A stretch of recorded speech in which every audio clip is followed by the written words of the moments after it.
సాధారణంగా వృక్షో రక్షతి రక్షతః అంటూ ఉంటాం. అంటే అర్థం చెట్లను మనం రక్షిస్తే అవి మనల్ని రక్షిస్తాయని.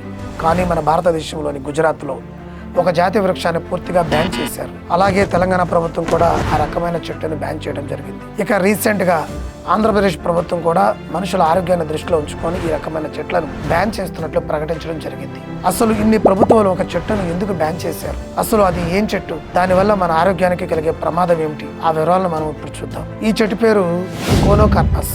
దీనిని మ్యాంగ్రూవ్స్ చెట్టు అని చెప్పేసి అంటున్నాం. చాలా తక్కువ సమయంలో చాలా ఎక్కువగా దట్టంగా పెరగడం ఈ చెట్టు యొక్క ప్రత్యేకత. ఇక ఈ చెట్టును నగర సుందరీకరణ కోసం ఉపయోగిస్తూ ఉన్నారు. అంటే రోడ్ల ప్రక్కన కనిపించే చెట్లలో ఇవి కూడా ఒక రకమని మనం చెప్పుకోవచ్చు. అసలు ఈ చెట్ల వలన మన ఆరోగ్యానికి వచ్చే నష్టం ఏమిటన్నది మనం ఒకసారి చూద్దాం. ఈ చెట్ల నుంచి వచ్చేటటువంటి పాలెన్ గ్రెయిన్స్ అంటే పుప్పొడి చాలా లైట్ వెయిట్ ఉంటుందన్నమాట.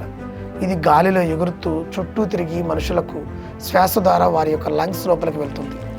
ఒకసారి ఈ పుప్పొడి మన లంగ్స్లో ప్రవేశించగానే మన శరీరంలోని కణాలు దీనిని ఫారెన్ మెటీరియల్గా గుర్తించి మన ఇమ్యూనిటీని అలర్ట్ చేస్తూ ఉంటుంది. అలా అలర్ట్ అయినటువంటి మన ఇమ్యూనిటీ వాటిని ఎదుర్కోవడానికి హిస్టమైన్స్ను విడుదల చేస్తుంది. ఈ హిస్టమైన్స్ అనేవి శరీరంలో ఇన్ఫ్లమేషన్కు కారణభూతమై ఉన్నాయి.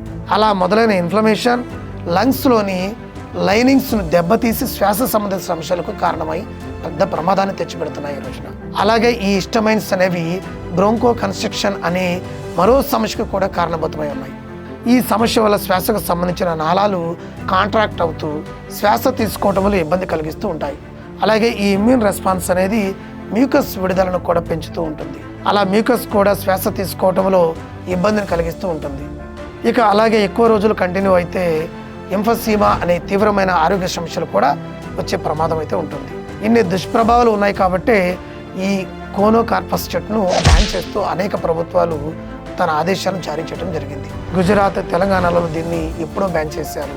రీసెంట్గా ఏపీ ప్రభుత్వం కూడా కాకినాడలో ఉన్నటువంటి 4602 కోనోకార్పస్ చెట్లను తీసేసి వాటికి బదులుగా ఆక్సిజన్ ఇచ్చేటటువంటి మరో జాతి మొక్కలను నాటాల్సిందిగా ఉత్తర్వులు కూడా జారీ చేయడం జరిగింది.